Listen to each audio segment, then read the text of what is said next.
Good morning students.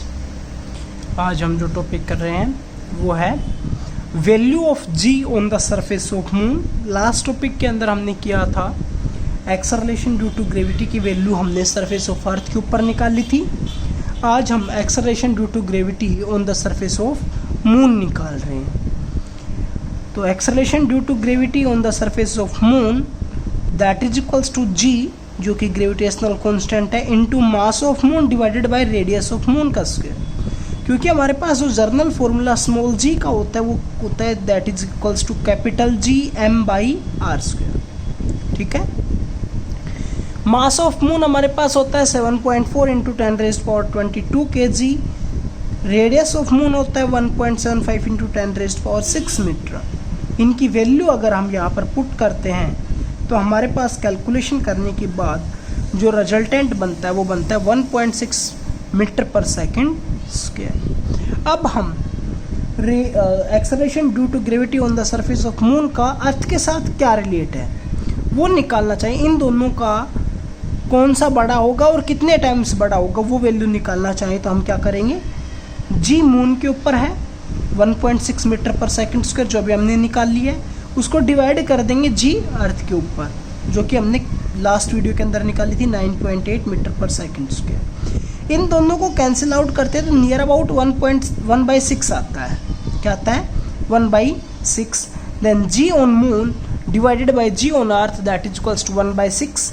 Ji on earth को इधर लेकर जाते हैं तो हमारे पास हो जाएगा G on moon that is equals to 1/6 of G of अर्थ।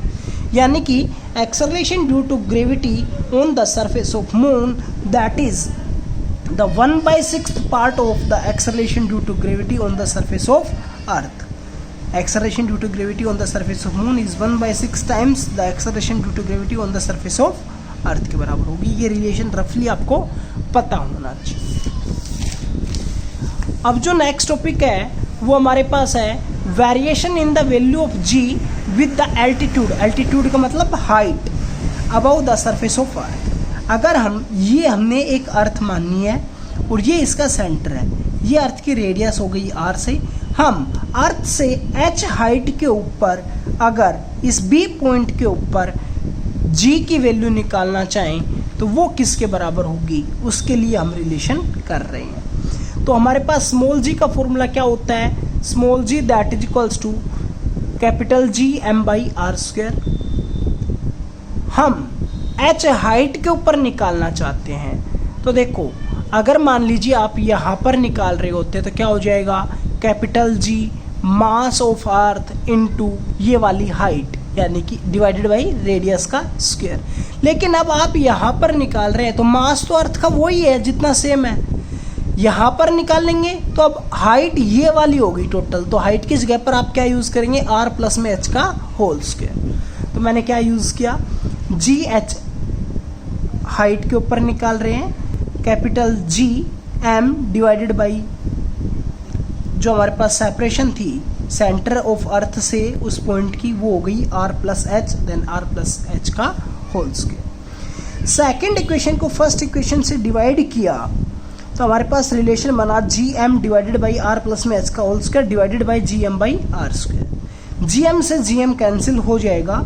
हम इसको फर्स्ट सेकंड थर्ड फोर्थ के ऑर्डर के अंदर लिखते हैं तो जी एम इंटू जो फोर्थ पोजीशन जो आर स्क्वायर है वो चला जाएगा ऊपर और ये वाली टर्म आ जाएगी नीचे। ठीक है, जी एम से G M cancel, then R square divided by R plus में एच का होल स्क्वायर बन गया। और ये हमें पता है कि आर में कुछ ना कुछ ऐड कर रहे हैं एच तो वो आर से बड़ा ही होगा। किसी भी 10 के अंदर अगर आप 1 ऐड करते हैं तो इधर हो गया 11 जो कि 10 से बड़ा होगा। तो जो आर प्लस में एच की वैल्यू है वो वैल्यू बड़ी होगी with respect to R. Then ऊपर है आर, नीचे है आर प्लस में एच का होल स्क्वायर। जैसे कि अभी मैंने एग्जांपल बताया आर की वैल्यू है 10 और आर प्लस में एच की वैल्यू है 11 तो 10/11 और इसका स्क्वायर करेंगे तो 100/121। 100/121 का मतलब क्या हो गया, 1 से छोटी वैल्यू आएगी। किससे छोटी वैल्यू आएगी, 1 से छोटी, जो मैंने अभी एग्जांपल लेके बताई है। Then G H divided by G that is less than two 1, then G H that is less than two, इस जी को इधर भेजेंगे तो क्या हो जाएगा G. The value of G decreases as we go higher to higher. हम जितनी हाइट के ऊपर जाएंगे उतनी ही वैल्यू जी की घटती हुई चली जाएगी। अब जो नेक्स्ट टॉपिक है, variation in the value of G with depth below the surface of earth. अगर हम ये अर्थ मान लें और अर्थ के इस पॉइंट बी के ऊपर अगर जी की वैल्यू पूछ ली जाए तो आप कैसे निकाल लेंगे? तो इस पॉइंट के ऊपर अगर जी की वैल्यू पूछी जा रही है तो इस पॉइंट के ऊपर जी की वैल्यू निकालने के लिए सबसे पहले एक चीज़ का और ध्यान देना पड़ेगा कि आपके पास जो ये वाला जो डॉटेड मैं पार्ट बना रहा हूँ, इस डॉटेड पार्ट का मास कितना होगा आपको सबसे पहले ये निकालना पड़ेगा, क्योंकि अब हम अर्थ के अंदर की बात कर रहे हैं। तो अब अर्थ यहाँ पर निकाल रहे हैं, तो ये वाला जो पोर्शन बच गया जो डॉटेड और डार्क लाइन के बीच में है, ये वाला मास हमारे पास कोई काम नहीं करेगा। ठीक है, तो सबसे पहले हम वैल्यू किसकी पुट करेंगे? इस वाले मास की रिक्वायरमेंट होगी। अब देखो स्मॉल जी जो होता है वो होता है capital G M by R square के बराबर होता है।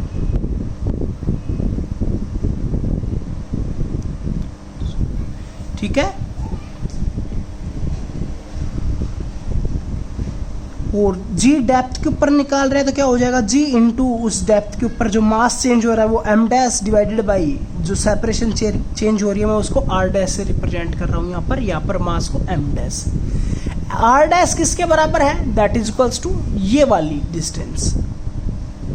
और ये जब यहाँ से लेके यहाँ तक ओ ए की जो सेपरेशन है, अगर वो आपके पास आर है, क्या है? आर है,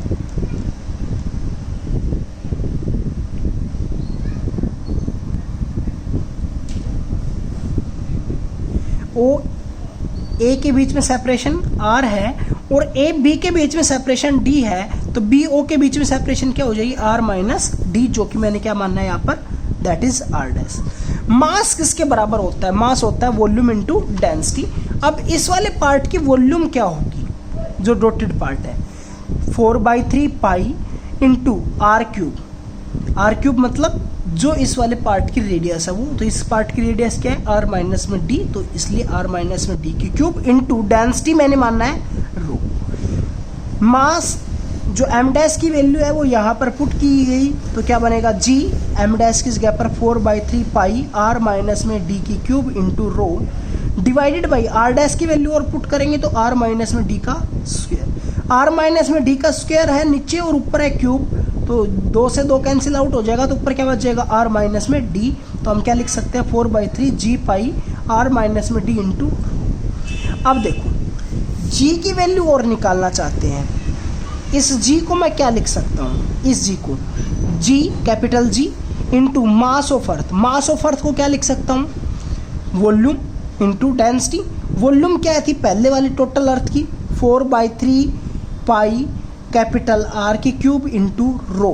तो यहाँ से अगर हम ये वाली वैल्यू पुट करते हैं ऐसे ही सेम स्टेप से, तो हमारे पास जी की वैल्यू ये आती है। जी से जी कैंसिल, 4/3 से 4/3 कैंसिल, पाई से पाई कैंसिल, रो से रो कैंसिल, तो हमारे पास क्या बच गया ऊपर?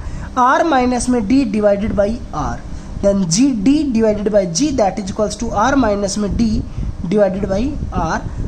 अब यहाँ से मैं इस आर को इस आर वाले पार्ट के नीचे लिख लेता हूँ और एक बार डी के नीचे लिख लेता हूँ, तो क्या बन जाएगा? आर बाई आर कैंसिल होके 1 माइनस में डी बाई आर, ये वाली वैल्यू बन गई। अब देखो 1 में से कुछ ना कुछ सब्ट्रैक्ट हो रहा है, तो 1 से छोटी वैल्यू होगी, हो गया नहीं होगी? तो जी डी बाई जी की वैल्यू लेस देन 1 हो गई, 1 से छोटी वैल्यू हो गई, तो जी को इधर लेके जाएंगे तो क्या हो जाएगा? G D is less than two G. इसका मतलब क्या हुआ? एक्सेलरेशन ड्यू टू ग्रेविटी किसी एक डेप्थ के ऊपर देखते हैं तो वो हमारे पास जो ऑन द सरफेस ऑफ अर्थ थी उससे लेस देन होगी, जैसा कि हमारे पास हाइट के ऊपर रिलेशन बना था। So the value of G decreases as we go deep into crust of the earth. Thank you.